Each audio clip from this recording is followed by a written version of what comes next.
अगले साल के आरंभ तक कश्मीर घाटी को भारत के साथ रेल के माध्यम से जोड़ दिया जाएगा और उधमपुर एक बड़ा महत्वपूर्ण स्टेशन उभर करके निकलने वाला है कि दिल्ली, जम्मू और देश के अन्य हिस्सों से आने वाली रेलगाड़ियां यहां से होकर के अपना अगला पड़ाव कश्मीर घाटी की तरफ कूच करेंगे। साथ ही साथ वैष्णो देवी के लिए कटरा जाती हुई रेलगाड़ियों का भी यहीं से आगमन रहता है। और साथ ही साथ मुझे ये भी कहना है कि यदि पिछले 9 वर्षों में जिस प्रकार से प्राथमिकता मिली है जम्मू कश्मीर को और इस दूर दराज उधमपुर के क्षेत्र को, उसको समझने के लिए, उसकी प्रशंसा करने के लिए, उसका महत्व क्या है, ये बात अपने अंदर ग्रहण करने के लिए कभी कभी आवश्यक हो जाता है कि हम इसकी तुलना करें कि 2014 से पहले का क्या दृश्य है। जिस प्रकार से तुष्टीकरण की राजनीति, भेदभाव की राजनीति चलती थी, जिस प्रकार से मोदी जी ने अभी अपने संबोधन में भी कहा, मुझे लगता है कि अगर 2014 से पहले इस प्रकार की योजना आई होती तो शायद उधमपुर का स्टेशन इसमें सम्मिलित ना हुआ होता। ये मोदी जी के ही द्वारा हुआ है। इसी उधमपुर और इसी रियासी के क्षेत्र में रेल का दुनिया का सबसे ऊंचा पुल निर्माणित हुआ। यहाँ बगल में चनैनी नाशरी टनल,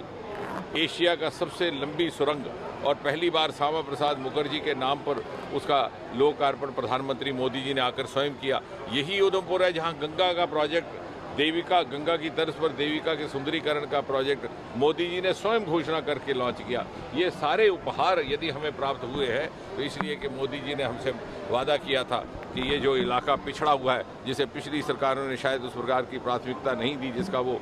हक था, जिसके लिए वो हकदार था, उसको विकसित करके दूसरे क्षेत्रों की सतह पर आएगा। और मुझे आज ये बड़े गर्व के साथ कहना है कि मोदी जी ने हर कदम पर अपने वादे को निभाया है। और आज उधमपुर का और इस सारी कॉन्स्टिट्यूएंसी का नाम, चाहे वो लेवेंडर की खेती के कारण हो, दुनिया भर में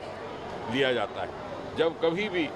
रेल का जिक्र आएगा, जैसे आज मोदी जी ने अपने संबोधन में कहा कि साउथ कोरिया में जितना पूरा रेल का नेटवर्क है उसका 1 साल मात्र में भारत में निर्माणित होता है। कभी साउथ कोरिया या किसी और देश में कभी ये बात आई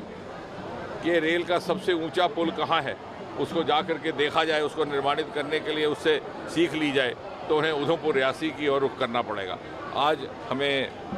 गर्व है कि हम मोदी जी के इस अमृत काल का हिस्सा बन करके इस विकास यात्रा में इस क्षेत्र को आगे बढ़ते हुए भी देख रहे हैं।